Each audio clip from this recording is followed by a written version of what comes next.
ఈనాటి అంశము యేసుక్రీస్తు యొక్క నామధేయాలు, ఆయన పేరులు. అలాగే ఇక్కడ లూకాసు సువార్త 1:26 నుంచి 31 వచ్చిన భాగములో 6వ నెలలో గబ్రియేలను దేవదూత గలిలయలోని నజరేతను ఊరిలో దావీదు వంశస్థుడైన యోసేపును ఒక పురుషునికి ప్రదానము చేయబడిన కన్యక యొద్దకు దేవుని చేత పంపబడెను. 6వ నెలలో గబ్రియేలను దేవదూత అంటే మనము ఆడపిల్లలే పెడతాం నా క్రిస్మస్ యొక్క క్రీస్తు పుట్టుకలో. కానీ ఇక్కడ దైవజనుడు గాబ్రియేల్ అంటాం, కానీ గబ్రియేల్ అని పిలవాలి. దైవజనుడు. ఆ దైవజనుడు దావీదు వంశస్థుడని యోసేపు ఒక పురుషునికి ప్రదానం చేయబడిన ఒక కన్యక యొద్దకు దేవుని చేత పంపబడ్డాడు. ఆ కన్యక పేరు మరియా. ఆ దూత లోపలికి వచ్చి ఆ మరియను చూచి, దయాప్రాప్తిరాలా, నీకు శుభము, ప్రభు నీకు తోడై ఉన్నాడని చెప్పాను. అప్పుడు ఆ మాటలకు ఆమె బహుగా తొందరపడుతుంది. భయపడి ఈ శుభవచనం ఏమిటో అని ఆలోచించుచుండగా దూత అంటున్నాడు, మరియా భయపడకము, దేవుని వలన నీవు కృప పొందితివి. ఇదిగో నీవు గర్భము ధరించి కుమారుని కని ఆయనకు యేసు అని పేరు పెట్టుదువు. ఆయన గొప్పవాడై సర్వోన్నతనైన కుమారుడు అనబడును. ప్రభు అయిన దేవుడు ఆయన తండ్రి అయిన దావీదు సింహాసనమును ఆయనకు ఇచ్చును. ఆయన యాకోబు వంశస్థులను యుగయుగములను ఏలును. ఆయన రాజ్యము అంతమలేనిదై ఉండునని ఆ యొక్క దైవజనుడు గబ్రియేలు దేవదూత ఆ మరియకు ప్రత్యక్షమై చెప్తున్న మాటలు. అలాగే ఇక్కడ యేసు ప్రభు వారికి ఒక పేరు పెడుతున్నాడు. ఇదిగో నీవు గర్భము ధరించి కుమారుని కని ఆయనకు యేసు అని పేరు పెట్టుదువు అని దూత ఆ దైవజనుడు ఈ యొక్క మరియమ్మకు చెప్తాడు. అలాగే సర్వసాధారణంగా మనము కూడా మన తల్లిదండ్రులు మనకు కొన్ని పేర్లు పెడతారు. అవి పిలుచుకునే పేర్లు వేరుగా ఉంటాయి.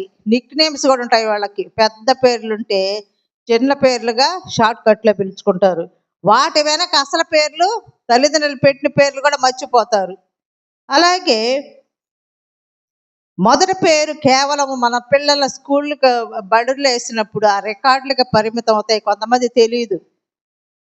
ఇప్పుడు మోషే, అహరోన్ ఉన్నారు పెద్ద పొడి వాళ్ళు, వాళ్ళ పేర్లు తెలియదు చాలా వరకు. వాళ్ళ అమ్మ పెట్టి నిక్ నేములు ఉంటాయి. ఆ విధంగా అన్నమాట. అలాగే ఆ రికార్డుకి పరిమితం అవుతుంటాయి. కానీ వారి రంగును బట్టి, వాడి నడకను బట్టి, మాటలను బట్టి, కొంతమంది వాడి ప్రవర్తనను బట్టి వాడి పేర్లు పెట్టి పిలుస్తూ ఉంటారు. నిన్న చెప్పినట్టు ఆ కింగ్ని వాళ్ళమ్మ కనడానికి హాస్పిటల్లో పోతే ఆ యొక్క హాస్పిటల్ ఆ రోజు అందరు ఆడపిల్లలేనంట. కింగ్ అక్కడే పుడితే కింగ్ అని చెప్పింది డాక్టర్ అమ్మ. అలాగ పేర్లు స్థిరపడిపోతాయి. సతీష్ అని ఎవరికి కొంతమందికి తెలియదు. అలాగే ఇక్కడ ఎదిగిన తర్వాత పిల్లలు ఒక స్థానానికి వచ్చిన తర్వాత వాళ్ళ యొక్క పనితనాన్ని బట్టి, సామర్థ్యాన్ని బట్టి, వాళ్ళ అధికారాన్ని బట్టి, వాళ్ళున్న ప్రొఫెషన్ని బట్టి కొన్ని పేర్లు మారుతూ ఉంటాయి. బాగా ఎర్రగా ఉంటే ఎర్రగా ఉంది బంగారం అని, నల్లగా ఉంటే అట్లా మన తల్లిదండ్రులు పెట్టిన పేర్లే అవి మరుగున పడిపోతాయి. నిక్ నేమ్స్ వస్తూ ఉంటాయి. కాబట్టి వాటికి అసలు పేర్లు ముందు జోడిస్తారు. అవి వ్యక్తిగతంగా, భౌతికంగా గుర్తింపు అనమాట. అలాగే పరిశుద్ధ గ్రంథములో కూడా దాదాపు 100 పేర్ల వరకు దేవుని ఔన్నత్యాన్ని బట్టి యేసు ప్రభు గారికి ఉన్నాయి, దేవునికి ఉన్నాయన్నమాట. కుమారుడని యేసుక్రీస్తు వారికి దాదాపు 290 వరకు పాత నిబంధనలోని ప్రవచనాలు కానీ నూతన నిబంధనలోని కలిపి మనం ప్రత్యక్షంగా వ్రాయబడి ఉన్నాయి. ఆయనకు ఆయన ఆధ్యాత్మిక ప్రాధాన్యతను బట్టి ఆయా నామధేయాలు ఇవ్వబడినవి. ఇప్పుడు మనం ధ్యానించబోయే ఏంటంటే ఆయన నామములని కొన్ని విశేషణాలు మాత్రమే మనము ధ్యానించుకోగలము. అన్నిటినీ ధ్యానించడానికి అనుమతి ఉండదు, సమయం ఉండదు. ఈరోజు ఉదయకాలమున యేసు ప్రభు వారి గురించి, ఆయన దేవుని కుమారుడు మొట్టమొదటి పాయింట్. రెండవది ఆయన ప్రభువు. మూడవది నిజమైన వెలుగు. 4వ పాయింట్గా నిజమైన ద్రాక్షవల్లి అని 4 పాయింట్లు ప్రభు సహాయంతో మనము ఈ ఉదయకాలమున ధ్యానం చేసుకుందాం. మొట్టమొదటిగా ఆయన దేవుని కుమారుడు, ద సన్ ఆఫ్ గాడ్. లూకాసు వార్త 1:32 కూడా ఆయన గొప్పవాడై సర్వోన్నతుని కుమారుడు అనబడును, ప్రభు అయిన దేవుడు ఆయన తండ్రి అయిన దావీదు సింహాసనమును ఆయనకు ఇచ్చును. ఇది గబ్రియేలు దేవదూత చేత యేసు ప్రభు పుట్టక ముందే మరియకు బయలుపరచబడినటువంటి యొక్క నామధేయం. ఈయన భూమి మీద నరరూపధారిగా పుట్టిన దేవుని కుమారుడు అనమాట. ఆయన పుట్టక ముందే గబ్రియేలు దూత ఆ మరియ దగ్గరకు వచ్చి చెప్తున్నాడు. కాబట్టి ఈయన దేవుని కుమారుడు అని సాక్ష్యం ఇచ్చినది ఎవరంటే మొట్టమొదటిగా తండ్రి అయిన దేవుడే. మత్తయి సువార్త 17వ అధ్యాయము 5వ వచనములో, మత్తయి సువార్త 17వ అధ్యాయము 5వ వచనములో, ఇదిగో ఈయన నా ప్రియ కుమారుడు, ఈయన యందు నేను ఆనందించుచున్నాను, ఈయన మాట వినుడని ఒక శబ్దము ఆ మేఘములో నుండి పుట్టెను. ఈయన నా ప్రియ కుమారుడని తండ్రి తన కుమారుని గురించి ఆయన సాక్ష్యం ఇస్తున్నాడు. ఈయన మాట వినండి, నా ప్రియ కుమారుడు ఈ లోకానికి పంపాను, కాబట్టి ఈయన యందు నేను ఆనందిస్తున్నానని ఆయన మత్తయి సువార్తలో వ్రాయబడి ఉన్నది. అలాగే లూకాసు వార్త 9:35 వచనం భాగంలో, లూకాసు వార్త 9:35లో కూడా, మరియు ఈయన నేను ఏర్పరచుకుని నా కుమారుడు, ఈయన మాట వినుడని ఒక శబ్దము ఆ మేఘములో నుండి పుట్టెను. దేవుడు అంటున్నాడు, ఈయన నేను ఏర్పరచుకున్న నా కుమారుడు, ఈయన మాట వినండి అని ఒక శబ్దం అంట మేఘములో నుండి వచ్చినది. అంటే తండ్రి అయిన దేవుడు తన ప్రియ కుమారుడిని నీ కొరకు నా కొరకు ఈ లోకానికి ఒక కన్యక గర్భాన మానవ అవతారంగా ఆయన జన్మించాడు. ఎందుకు వచ్చాడు? నశించిన దానిని వెదక రక్షించడానికి ఆ తండ్రి తన కుమారుణ్ణే ఈ లోకానికి పంపాడు. ఈయన మాట వినండి, నేను ఏర్పరచుకున్న నా ప్రియ కుమారుడు అనే మేఘములో నుండి ఒక శబ్దము వచ్చినది. అలాగే మార్కు సువార్త 9వ అధ్యాయము 7వ వచనములో, మార్కు సువార్త 9వ అధ్యాయము 7వ వచనములో, మేఘం ఒకటి వచ్చి వారిని కమ్మగా, ఈయన నా ప్రియ కుమారుడు, ఈయన మాట వినుడని ఒక శబ్దము ఆ మేఘములో నుండి పుట్టెను. ఇక్కడ కూడా మత్తయి, లూకా, మార్కు ఈ 3 ఈ పుస్తకాల్లో కూడా ఈయన నా ప్రియ కుమారుడు, ఈయన మాట వినుడని ఒక శబ్దము మేఘములో నుండి వచ్చును. కాబట్టి తండ్రి తన ప్రియ కుమారుని ఈ లోకానికి పంపాడు. ఆయన మాట వినాలి. ఆయన మాట విన్న వాళ్ళంతా రక్షింపబడతారు. ఆయన బిడ్డలుగా, ఆయన స్వాస్యముగా ఉంటారు. ఆయన మాట వినకపోతే ఎక్కడ ఉంటాము? మనం సాతాను యొక్క చేతిలో ఉంటాం. కాబట్టి సాతాను మాటకు విని లోబడినట్లయితే ఆ నిత్య నరకాగ్నిలో ఉంటాము. కాబట్టి ఏ ఒక్కరు నశించుట తండ్రికి ఇష్టం లేదు. కాబట్టి ఆయన తన ప్రియ కుమారుని, ఒకే ఒక కుమారుని ఆయన ఈ లోకానికి పంపాడు. ఆయన ఈ లోకానికి వచ్చి నీ కొరకు నీ పాపములు నా పాపములు తన మీద వేసుకొని ఆయన శిలువ మ్రాను మీద తన విలువైన రక్తాన్ని కార్చి తన ప్రాణం పెట్టి నీ కొరకు నా కొరకు తన ప్రాణాన్ని పెట్టాడు. పెట్టకపోతే చెల్లించకపోతే మనము పాప విమోచన లేదు మనకు. కాబట్టి పాప క్షమాపణ పొందాలంటే రక్తము చిందించవలసినదే. కాబట్టి ఆయన తన యవన రక్తాన్ని చిందించి శిలువ మీద ఆయన వెలపెట్టి కొన్నాడు, మన పాప విమోచన చేశాడు. కాబట్టి ఈయన నా ప్రియ కుమారుడు, ఈయన మాట వినుడని తండ్రి కుమారుని గురించి సాక్ష్యం ఇస్తున్నారు. ఆయన మాటకి లోబడినట్లయితే ఆ నిత్య రాజ్యములో ఆయన బిడలంగా, ఆయన హక్కుదారులుగా, స్వాస్యాలుగా మనము ఉంటాము. రెండవది, అపవాది కూడా సాక్ష్యం ఇస్తుంది. తండ్రి దేవుడే తన ప్రియ కుమారుడు గురించి చెప్పడం కాదు, కానీ అపవాది కూడా సాక్ష్యం ఇస్తుంది. మత్తయి సువార్త 4వ అధ్యాయములో, మత్తయి సువార్త 4వ అధ్యాయములు ఇక్కడ 3-6 వచనములో, ఇక్కడ ఆ శోధకుడు యేసు ప్రభు దగ్గరకు వచ్చి, నీవు దేవుని కుమారుడు అయితే ఈ రాళ్ళు రొట్టెలకు రట్టు ఆజ్ఞాపించుమనెను. నీవు దేవుని కుమారుడు అయితే ఈ రాళ్ళు రొట్టెలకు ఆజ్ఞాపించుము, క్రిందికి దుముకము, సాగిలపడి నాకు నమస్కారం చేయమని 3 సార్లు శోధిస్తుంది. ఒకసారేమో నీవు దేవుని కుమారుడవైతే ఈ రాళ్ళు రొట్టెలగునట్లు ఆజ్ఞాపించమని, ఇంకొకసారి నీవు దేవుని కుమారుడవైతే క్రిందికి దుముకము, నీ పాదములు రాయికి తగలకుండా వారిని చేతుల్లో ఎత్తుకొందురని. మళ్ళీ 3వసారి అపవాది ప్రభువునొక ఎత్తైన ఒక కొండ మీదకి ఆయన తోడుకొని పోయి ఆ లోక రాజ్యములన్నింటినీ వాటి మహిమను కూడా ప్రభువుకు చూపంటుంది. నీవు నాకు సాగిలపడి నాకు నమస్కారం చేసిన ఎడల వీటన్నిటినీ నీకు ఇస్తాను అని చెప్తాడనమాట. ఈ లోకానికి లోక రక్షకుడు ఆయనకే, ఈ లోకాధికారి ఎవరు? సాతానుడే. నాకు ఒక్కసారి నమస్కరించు, ఈ లోకానంతా నీకు ఇస్తానని 3 సార్లు ప్రభువుని శోధిస్తాడు. కాబట్టి ప్రభువు కూడా మానవుడిగా సాతాను శోధనలో కూడా శోధింపబడ్డాడు. ఆయన 40 దినములు ఆత్మచేత అరణ్యమును కొనుపబడి 40 దినములు 40 రాత్రులు ఉపవాసం ఉన్న పిమ్మట ఆయన ఆకలిగా ఉన్నప్పుడు ఆ శోధకుడు వచ్చి ఆయన్ని శోధిస్తాడు. కాబట్టి అలాగే దయ్యాలు కూడా లోకసువార్త 4వ అధ్యాయంలో దయ్యములు కూడా నీవు దేవుని కుమారుడు అని కేకలు వేస్తున్నారు. లోకసువార్త 4వ అధ్యాయము 41వ వచనములో, లూకా 4:41.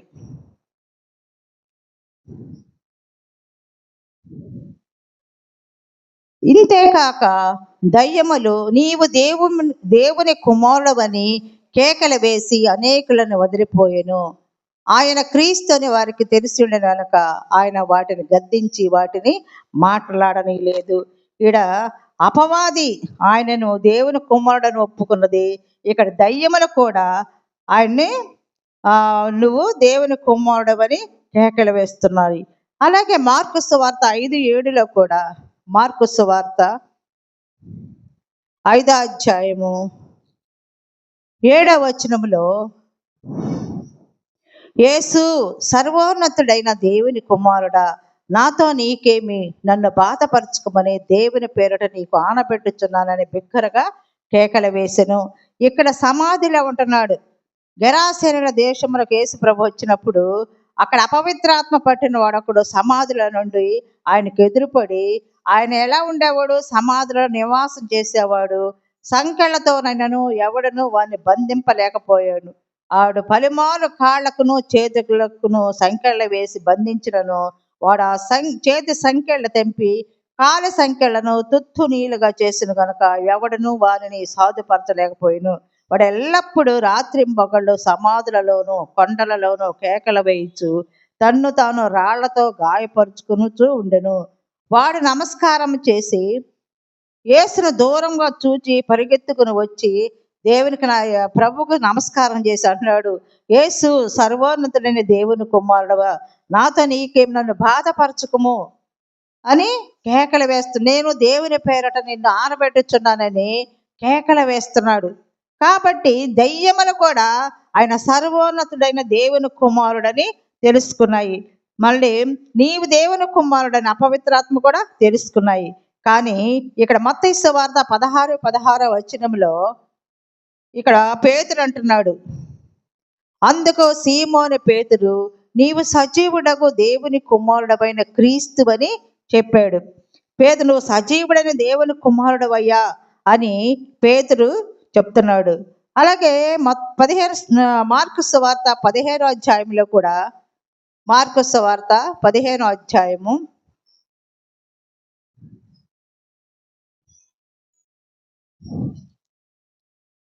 37వ వచనంలో, అంతట యేసు గొప్ప కేక వేసి ప్రాణము విడిచెను. అప్పుడు దేవాలయపు తెర పైనుండి క్రింది వరకు 2గా చినిగెను. ఆయనకెదురుగా నిలిచి ఉన్న శతాధిపతి, ఈయన ఈలాగు ప్రాణము విడుచుట చూచి నిజముగా ఈ మనుష్యుడు దేవుని కుమారుడే అని చెప్పెను. యేసు ప్రభువును సిలువ వేసినప్పుడు ఆయన గొప్ప కేక వేసి ప్రాణం విడుచుట చూచినప్పుడు ఆ దేవాలయపు తెరంట పైనుండి క్రిందికి 2గా చినిగిపోతుంది. ఆ ఎదురుగా కావలి కాస్తున్నటువంటి శతాధిపతి చూచి ఈయన ప్రాణము విడుచుట చూచి నిజముగా మనుషుడు దేవుని కుమారుడే అని చెప్పాడు. కాబట్టి ఇక్కడ నిజముగా ఈయన దేవుని కుమారుడే, అలాగే యోహాను సువార్త 20:31 కూడా యేసు దేవుని కుమారుడైన క్రీస్తు అని మీరు నమ్మునట్లు అని వ్రాయబడి ఉన్నది. కాబట్టి మనము ఈయన దేవుని కుమారుడే, ఈయన మాట మనము వినాలి, విని రక్షింపబడాలి. లేకపోతే మనం వినివారు మాత్రమై ఉండి మనము ఆయనకి దూరస్తులుగా ఉంటే ఈ సాతాను యొక్క చేతిలో మనము ఉంటాము. అలాగే యోహాను మొదటి పత్రిక 4:15 కూడా యేసు దేవుని కుమారుడని ఎవడు ఒప్పుకొనునో వానిలో దేవుడు నిలిచి ఉన్నాడు, వాడు దేవుని యందు ఉన్నాడు. కాబట్టి ఆయన కుమారుడు మనము ఒప్పుకుంటామో, మనం విశ్వసిస్తామో, దేవుడు వారిలో నిలిచి ఉంటాడు, వాడు దేవుని యందు ఉంటాడు. కాబట్టి ఆయన పరిశుద్ధుడు, దహించు అగ్ని లాంటి వాడు. ఆయన కుమారుడు కూడా పరిశుద్ధుడే. ఆయనను గూర్చి మనము మన హృదయంలో ఆయన ఆహ్వానించాలి. ఈ ఉదయకాలం మనం ఎంతోమంది వారం అంతా వస్తున్నారు, సోమవారం నుంచి ఆదివారం వరకు చెప్తూనే ఉన్నారు వాక్యాలు. ఏమని? ఆయన నిజమైన దేవుని కుమారుడు, తన తండ్రి తన కుమారుని ఈ లోకానికి పంపాడు. ఆయన నమ్మండి, విశ్వసించండి. ఆ విశ్వసించినందువల్ల నిత్య నరకాగ్ని నుండి మనం తప్పింపబడతాము. లేకపోతే మనము ఆ అగ్నికి మనము ఆహుతవుతాం. కాబట్టి ఆ నిత్య నరకాగ్ని నుండి తప్పించుకుని దేవుని బిడ్డలుగా పరలోక శ్వాసాన్ని పొందాలని ప్రతి ఒక్కరు చెప్తున్నారు. కాబట్టి ఆ వాక్యాన్ని విన్నట్టయితే మనం రక్షింపబడతాము. అలాగే పేతురు కూడా మొదటి పత్రిక 2:22 కూడా ఆయన పాపము చేయలేదు, ఆయన నోట ఏ కపటము లేదని పేతురు సాక్ష్యం ఇస్తున్నాడు. ఆయన పాపం చేసి సిలువనెక్కాడా? ఏ పాపము చేయలేదు. కానీ ఆయన నోట ఏ కపటము కూడా, ఆయన హింసిస్తున్నా కానీ నిందిస్తున్నా కానీ ఆయన ఏ మాట పలకలేదు. ఆయన నోరు మెదపలేదు. ఉమ్మి వేశారు, ముళ్ళ కిరీటం పెట్టారు, గుద్దేరు, 39 కొరడా దెబ్బలు కొట్టారు. అయినా కానీ ఆయన ఏ మాత్రము మాట్లాడలేదు, ఆయన ఏ పాపము చేయలేదని పేతురు భక్తుడు చెప్తున్నాడు. అలాగే హెబ్రీ 5వ అధ్యాయము, హెబ్రీ పత్రిక 5వ అధ్యాయము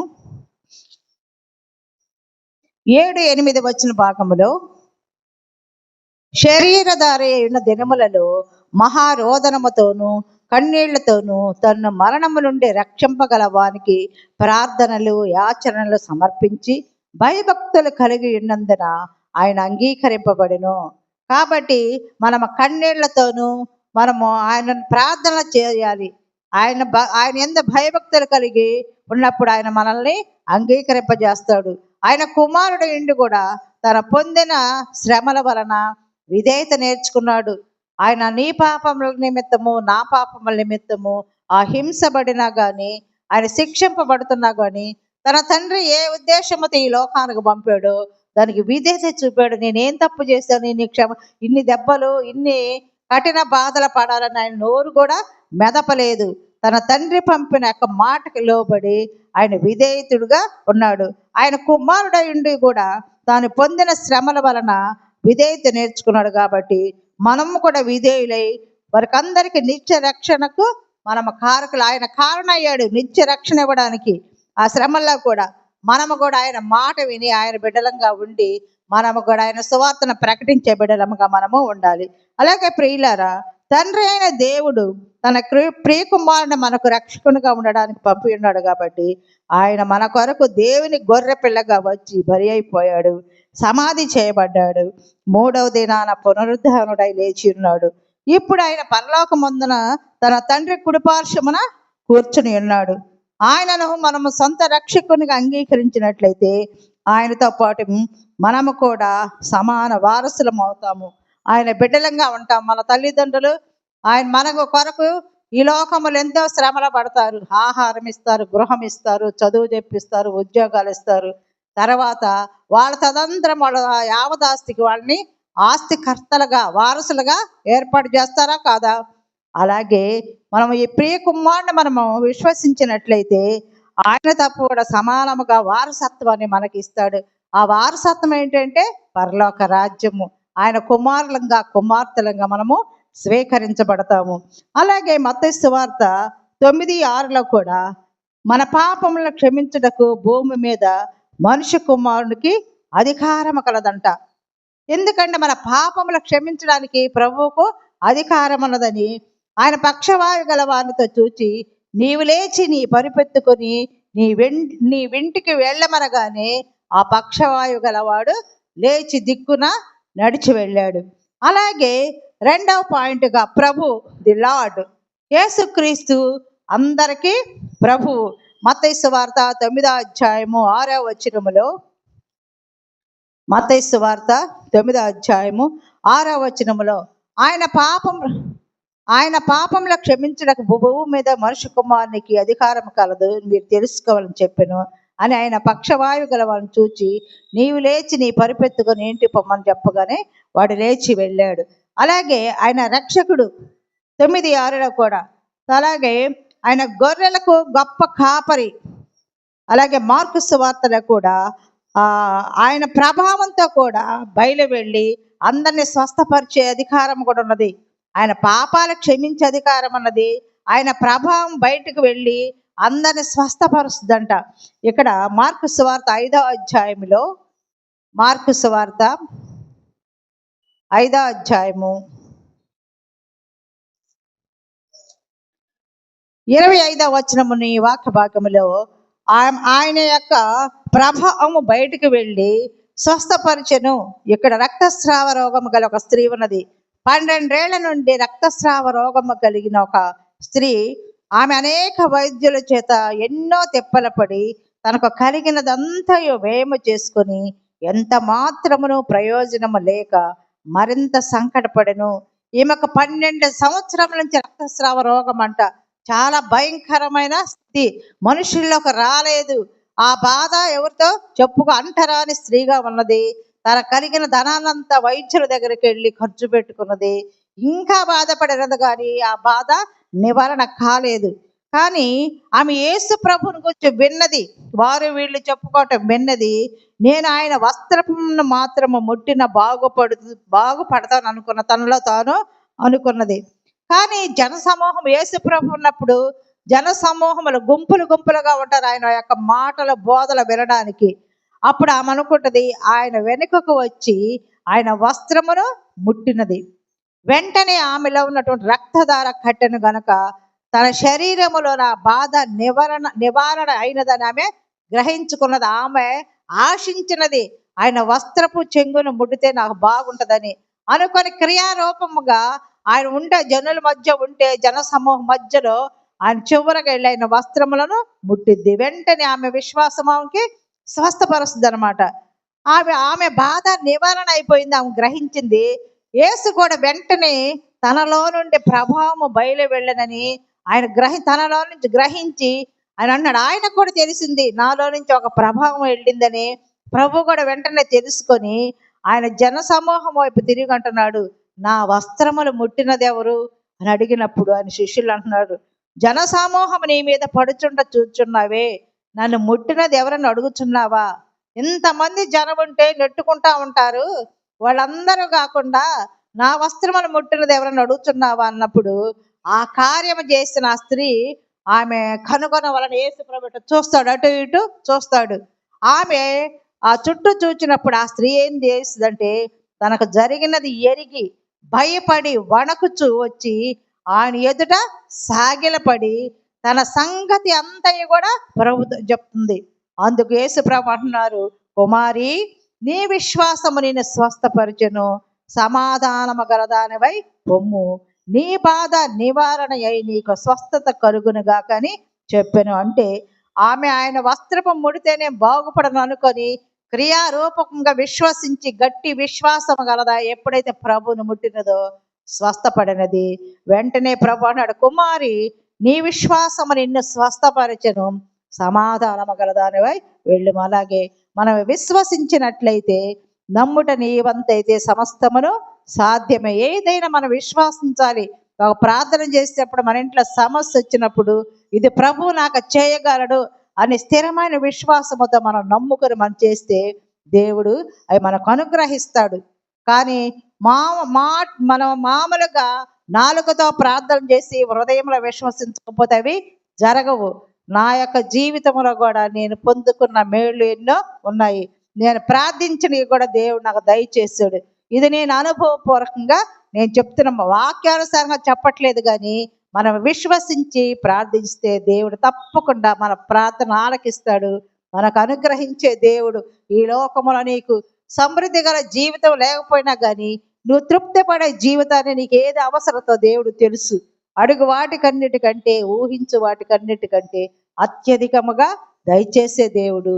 అలాగే అన్ని ఆయన సమస్తమును ఆయన జ్ఞానములు కూడా అన్ని సమస్తం ఆయనకి గుప్తమై ఉన్నాయి. ఆ ధననిధిని కానీ మనం కలిగి ఉంటే సమస్తము మనము పొందుకోగ. ఈ లోకములో నువ్వు పేదరాలై ఉండొచ్చు, కానీ దేవుని కలిగి ఉంటే నువ్వు ఐశ్వర్యవంతురాలివి. కాబట్టి మనము దేవుని కలిగి ఉండాలి. ప్రభువు అలాగే ఆమె విశ్వసించినది, తన ఆరోగ్యాన్ని ఆమె తిరిగి పొందుకున్నది. అలాగే ఆయన ప్రభు అంటే పరిపాలించేవాడు, కాపాడువాడు. ఆయన దుష్టుని నుండి మనల్ని తప్పిస్తాడు. ఈ లోకంలో ఎన్నో శ్రమలు, బాధలు, వ్యాధులు, ఇతరుల విరోధులు ఉండొచ్చు, కానీ మన ప్రభువు మనం కలిగి ఉంటే వాటినన్నిటిని మనం తప్పించేవాడు.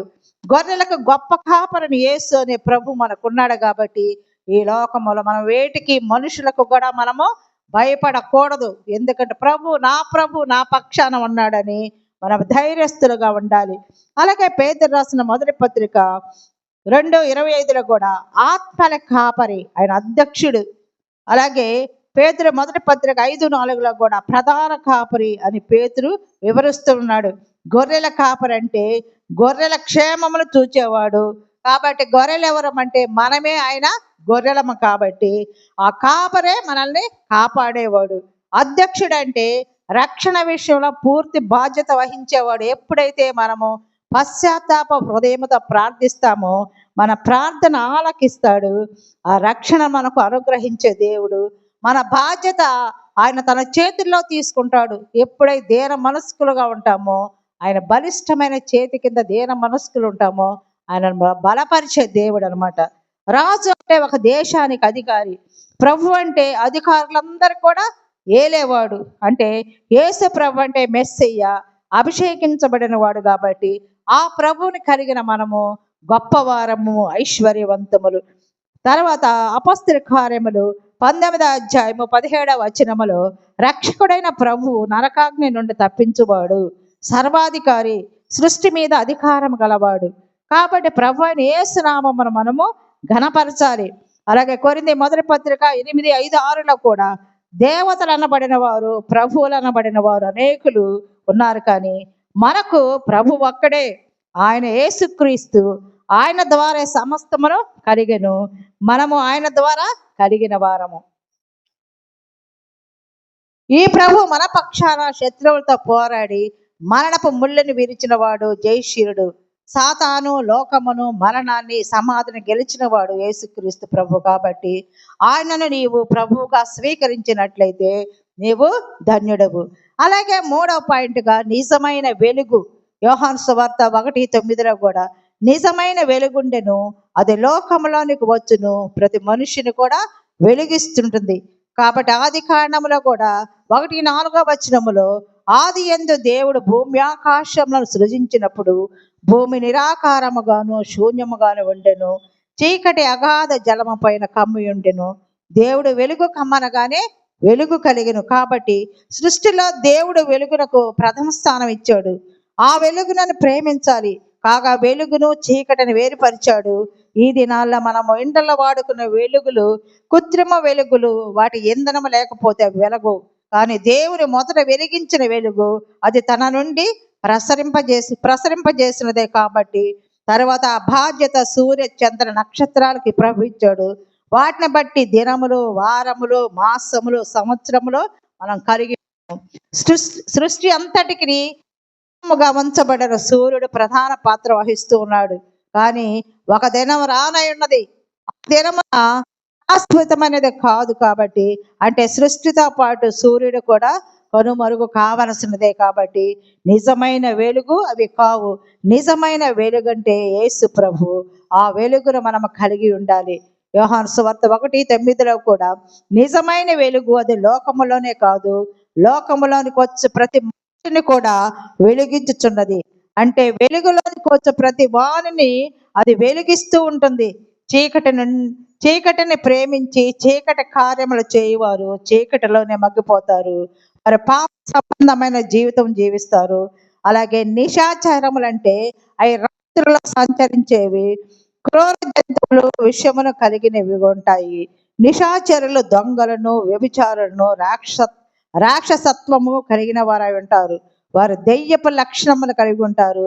అందుచేత నిజమైన వెలుగులోనికి రాలేరనమాట. చీకటి కార్యములు చేస్తా వాళ్ళ ఇష్టానుసారంగా ఈ లోకంలో జీవించే వాళ్ళు ఆ నిజమైన వెలుగులోనికి రాలేరు. ఎందుకంటే వాళ్ళ జీవితం రహస్యము. కానీ మనము నిజమైన వెలుగుని యేసు ప్రభువులోనికి వచ్చినప్పుడు మనము వెలిగింపబడి ఇతరులను వెలిగించే వారముగా ఉంటాము. అలాగే మన ప్రభువుని యేసుక్రీస్తు యోహాను సువార్త 8:12 కూడా, నేను లోకమునకు వెలుగును, నన్ను వెంబడించు వారు చీకటిలో నడవక జీవపు వెలుగు కలిగి ఉండును అని చెప్పాడు. అలాగే నా యందు విశ్వాసం ఉంచువాడు ప్రతివాడు చీకటిలో నిలిచి ఉండకుండానట్లు నేను లోకమునకు వెలుగా వచ్చిన్నానని యేసు ప్రభు బాహాటముగా చెప్పి ఉన్నాడు. కాబట్టి ఆ నిజమైన లోకములో వెలిగింపబడే ప్రతి వస్తువు కూడా మూలాధారం మన నీతి సూర్యుడే. కాబట్టి ఆయన యేసుక్రీస్తు ప్రభువారు. కాబట్టి నేను లోకములో ఉన్నప్పుడు మీకు వెలుగును అని అంటున్నాడు. కాబట్టి ఆయన యందు ఏ మాత్రమును చీకట్లేదు. కాబట్టి ఆయన నిజమైన వెలుగు. ఇవి హృదయాంధకారాన్ని తొలగించే వెలుగు. ఇశ్రాయేలులను అరణ్యములో నిత్యము వెలుగై నడిపించిన వెలుగు అనమాట.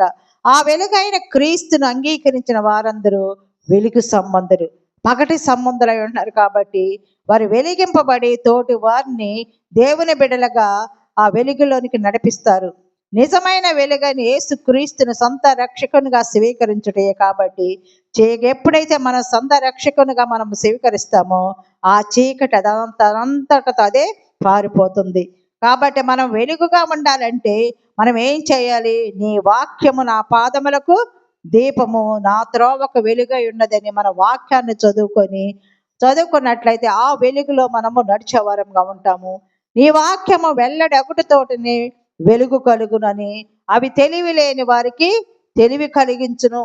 కాబట్టి మనకు తెలివి కావాలంటే, వెలుగు కావాలంటే ఏం చేయాలి? వాక్యం ద్వారా మనము హెచ్చరిక కలిగిన వారమై ఉండాలి.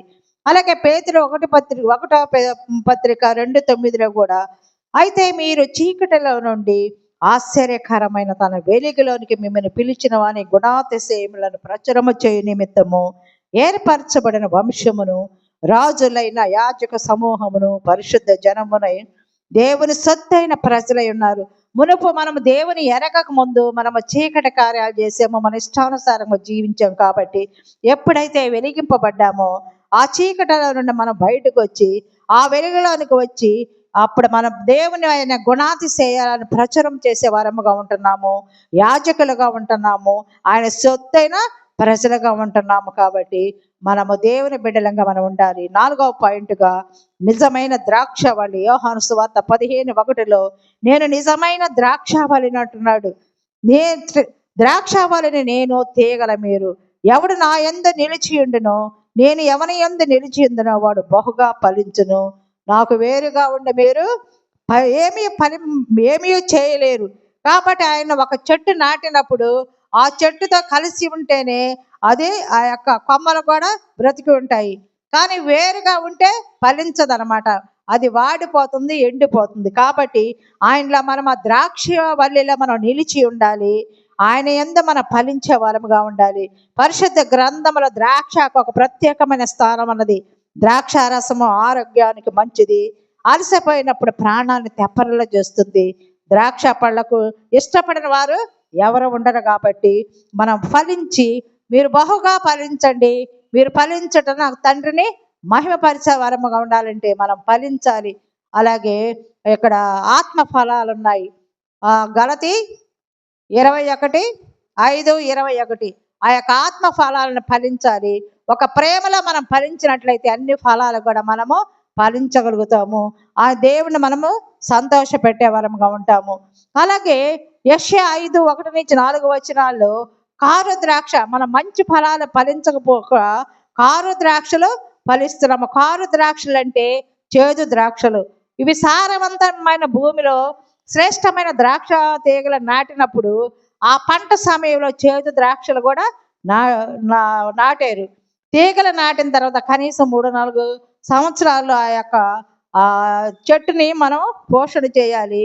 అన్ని సంవత్సరముల తర్వాత చేదు ఫలాలు వస్తే ఎంత ఆవేదన పడతామో. మంచి ద్రాక్షలు నాటి మంచి ఫలాలను తినాలనుకున్నప్పుడు చెడు ద్రాక్షలు వస్తే చాలా బాధపడతాము. అలాగే ఇశ్రాయేలీయులు కూడా ఆ ద్రాక్ష మనము వారు ఐగుప్తు దేశంలో తీసుకుని వచ్చినప్పుడు ఆ యొక్క కనాను దేవుడు వారి నాటాడు.